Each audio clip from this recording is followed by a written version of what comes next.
Bem, até agora nós definimos o conceito de integral e o conceito de derivada. Nós veremos a seguir um teorema que relaciona esses dois conceitos. E é uma relação lindíssima da matemática e é uma das relações mais importantes do cálculo e da análise. Não só do cálculo e da análise, mas uma das relações mais importantes da matemática. É um dos teoremas mais importantes e conhecidos. E é um teorema belíssimo. É o teorema que relaciona o conceito de derivada e o conceito de integral. Conceitos que, em suas definições, a princípio, não têm um a ver com o outro, mas esse teorema relaciona os dois. E eu estou falando do famoso teorema fundamental do cálculo. A seguir, nós vamos ver e demonstrar esse teorema. Mas antes ainda, eu preciso de mais alguns resultados intermediários até chegar a ele. Preciso de outros teoremas envolvendo os conceitos de derivada integral para chegar ao teorema fundamental do cálculo. Inclusive, nós estudamos também os conceitos de continuidade e de limite. O enunciado do teorema fundamental do cálculo não envolve de forma direta os conceitos de continuidade e de limite. No entanto, envolve de forma direta os conceitos de integral e de derivada. Só que, para definir derivada, nós precisamos de limite. Por isso, nós definimos limite. E para demonstrar o teorema fundamental do cálculo, nós precisamos do conceito de continuidade. Então, por isso, até aqui nós estudamos integral, continuidade, limite e derivada. E agora nós veremos alguns resultados intermediários para, enfim, culminarmos no teorema fundamental do cálculo. O primeiro desses resultados é o fato de toda função contínua ser integrável. Se f é uma função contínua no intervalo AB, então necessariamente ela é integrável no intervalo AB.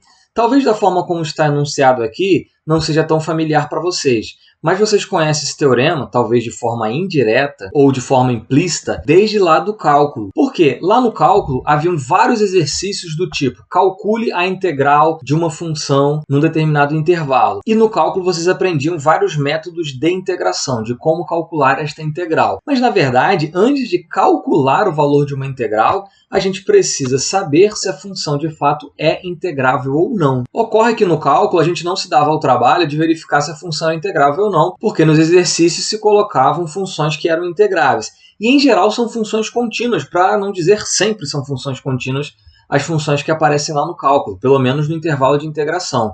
Isso quando eu estou falando de integral própria. E aí, por aquelas funções serem contínuas, elas eram integráveis, mesmo que vocês não tivessem visto ainda esse teorema enunciado da forma como está aqui. Um fato importante é que a recíproca desse teorema não é verdadeira. Ele diz que toda função contínua é integrável, mas existem também funções descontínuas que são integráveis. Como assim? Então está contrariando o teorema? Não, não está contrariando o teorema. O teorema é num sentido. Lembre-se do conectivo implicação da lógica. Aqui está dizendo que se sabemos que a função é contínua, então necessariamente ela é integrável. E se ela é descontínua? Bom, se ela é descontínua, o teorema não fala nada. Só fala sobre ela ser contínua. Se é contínua, certamente é integrável. E se é descontínua? Ora, se ela é descontínua, ela pode ser integrável ou não, porque existem exemplos de funções descontínuas que são integráveis. Então, toda função contínua é integrável, mas nem toda função integrável é contínua.